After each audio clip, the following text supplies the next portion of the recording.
بسم اللہ الرحمن الرحیم۔ السلام علیکم ورحمۃ اللہ وبرکاتہ۔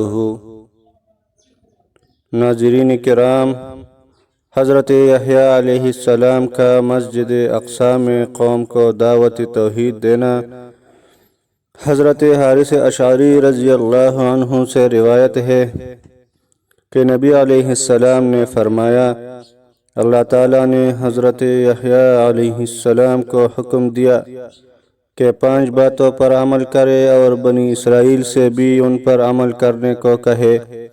آپ سے کچھ دیر ہو گئی تو حضرت عیسیٰ علیہ السلام نے آپ سے فرمایا، آپ کو 5 احکامات دیے گئے تھے کہ ان پر عمل کرے اور بنی اسرائیل کو ان پر عمل کرنے کا حکم دے۔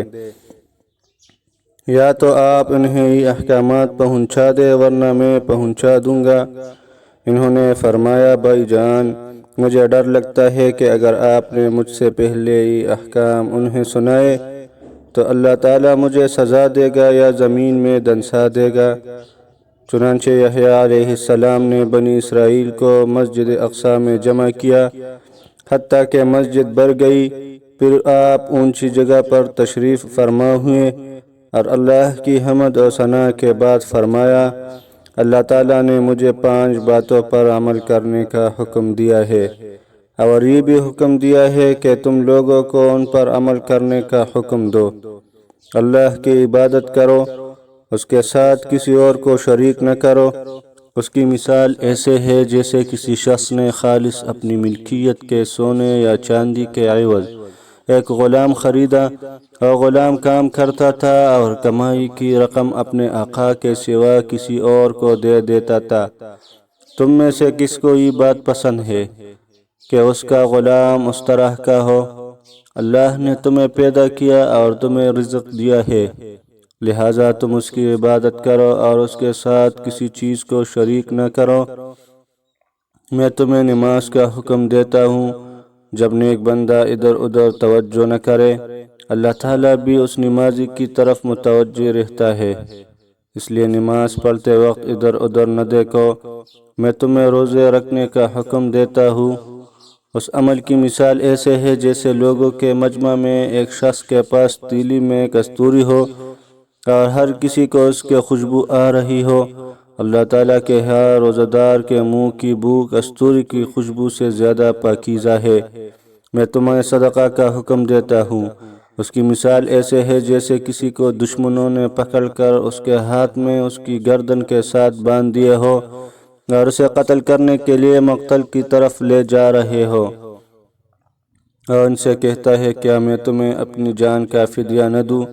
اور اپنی تھوڑی زیادہ چیز فدیہ میں دے کر ان سے جان چھڑا لیتا ہے اور اسے رہا کر دیتا ہے۔ میں تمہیں اللہ کا ذکر کثرت سے کرنے کا حکم دیتا ہوں۔ اس کی مثال ایسے ہے جیسے ایک آدمی کے دشمن تیزی سے اس کا تعاقب کر رہے ہو، اچانک اسے مضبوط قلعہ نظر آ جائے اور وہ اس میں داخل ہو کر محفوظ ہو جائے۔ بندہ بھی شیطان سے سب سے زیادہ محفوظ اس وقت ہوتا ہے جب وہ اللہ کے ذکر میں مشغول ہوتا ہے۔ رسول اللہ صلی اللہ علیہ وسلم نے فرمایا، میں بھی تمہیں 5 باتوں کا حکم دیتا ہوں جن کا حکم مجھے اللہ نے دیا ہے۔ اجتماعیت کے ساتھ رہنا، شرع امیر کا حکم توجہ سے سننا، حکم کی تعمیل کرنا، ہجرت کرنا اور جہاد فی سبیل اللہ کرنا۔ جو شخص اجتماعیت سے لالچ برا باہر نکلتا ہے اور اپنی گردن سے اسلام کا قلادہ اتار پھینکتا ہے، اللہ ہی کہ دوبارہ اجتماعیت کے دائرے میں آ جائے، اور جو جاہلیت کی باتوں کی طرف بلاتا ہے اور جہنم کا ایندھن ہے۔ صحابی نے عرض کی، اللہ کے رسول، خواہ وہ نماز روزے کا پابند ہو اور خود کو مسلمان سمجھتا ہو؟ فرمایا، اگرچہ وہ نماز روزے کا پابند ہو اور خود کو مسلمان سمجھتا ہو، مسلمانوں کو انہی ناموں سے پکارو جو اللہ نے رکھے ہیں، یعنی مسلمین، مؤمنین، اللہ عز و جل کے بندے۔ اللہ اس پر عمل کرنے کی توفیق عطا فرمائے، آمین یا رب العالمین۔